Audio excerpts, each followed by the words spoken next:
Ladies and gentlemen, today's ultimate question is not really about whether or not Jae-dong is ugly or handsome, but the ultimate question is Jae-dong really being disadvantaged in his jobs or in his workplaces, or does he have any hindrance in his future life, ladies and gentlemen? This is the ultimate question that we have to ask, and we never saw a really quite clear picture of the government side showing us the results that Jae-dong will have a better job, that Jae-dong will have a better future once we have affirmative action, ladies and gentlemen. Because we do empathize those ugly people, that a lot of people do suffer psychological damage, and do suffer low self-esteem. However, ladies and gentlemen, we did not see ugly people get structurally discriminated just as we saw in black people, just as we saw in women in the past, ladies and gentlemen. That is the reason, unfortunately, in today's debate, government simply cannot argue that affirmative action is needed. Yes, other solutions that the government can promote, such as the diversity of beauty, the diversity of acknowledging another person for not really being so suffering from low self-esteem, is another debate that we have to talk about. In this opposition side, only what I'm going to do is first of all prove to you that there's not going to be anything better off once we pass this motion from affirmative action. And second of all, really analyze, is there really a structural disadvantage for these ugly people that we're talking about? Because ultimately in today's debate, the government had to prove the exclusive benefits and the positive results out of affirmative action, but never failed to do it. Just the particular reasons or the backgrounds that they actually came up with this idea doesn't really prove to the conclusion that we have to accept affirmative actions in the first place, right? So moving on to my first question. Will ugly people better off through affirmative action? First argument that the government actually talked about was self-realization.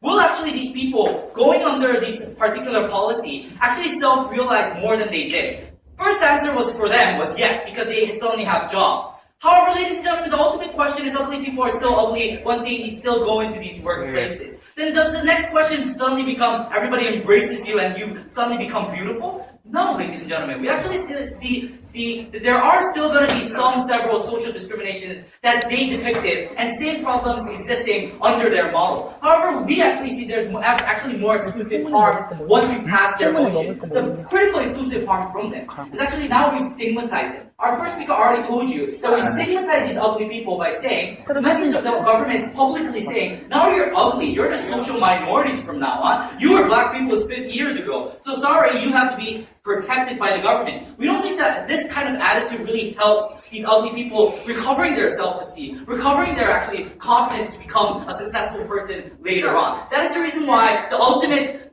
purpose of their motion does not really get achieved through their motion, through this affirmative action. Second of all, then lookism itself, does it really get solved through affirmative action? Ladies and gentlemen, no. Actually, we think that corporations will utilize it, actually manipulate these kind of systems more to justify why they're actually discriminating on ugly people. We think that corporations don't really think that this will be a solution to actually break their whole mindset of actually thinking or preferring more beautiful people over ugly people. We think that the problem will still exist under their model. Because, ladies and gentlemen, ultimately, ugliness does not really decide your charm, does not really decide your ability to work in a particular place. If that's the problem, if there's discrimination happening, it's not solved through affirmative action, ladies and gentlemen. It's actually the person suing the corporation for unfair treatment, for unfair employment. That's what's happening in the US, that's what's happening in Korea. I can sue the corporates right now and get compensation because I was fired because I was lucky, ugly, right? It doesn't mean that current mechanisms do not protect these particular ugly people from getting discriminations. They have to prove that there is no mechanism other than affirmative action in order to solve this particular problem of discrimination. Now, my second analysis, ladies and gentlemen, is there a disadvantage of being ugly in the first place? But before, yes, sir. So, even if it's an artificial method, the fact that these people are now of equal social status as the non-ugly people is what truly empowers them and allows them to achieve their dreams and inspire other individuals to feel comfortable in their own skin and have equal chances. No. I think today's debate, we have to actually see the cause of what's really happening of Jae-dong right here. We think that Jae-dong is ugly because of the current culture, not objectively being ugly, ladies and gentlemen. We think that when he goes to, for example, Latin America, he might be the hottest guy in the world. We might think that actually when he goes to Europe, he's the hottest guy in the world.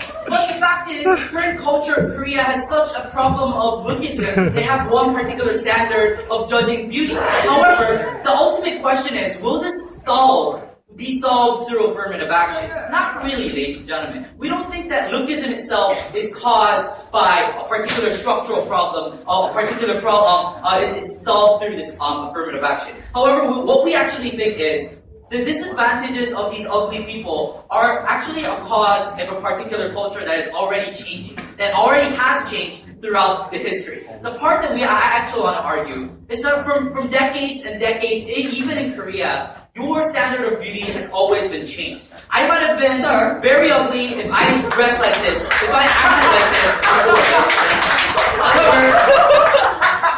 However, the most important part in this is that once the government starts keep on using this particular affirmative action, the major problem is you become ugly for the rest of your life once the government sets this particular policy. Even though the standards change, even though I can be handsome later on in the future, I cannot be handsome because of affirmative action. I can't be handsome because now, historically, I was a social minority and I was ugly before. But now, even though many people like me, many people love me, I go to very good workplaces, I actually can't do that because those particular histories, those particular facts, just hinders my self-realization, my self-actualization. So, ladies and gentlemen, in the same aspect of self-realization, same aspect of self-actualization, we believe that the status quo is way much better. Why?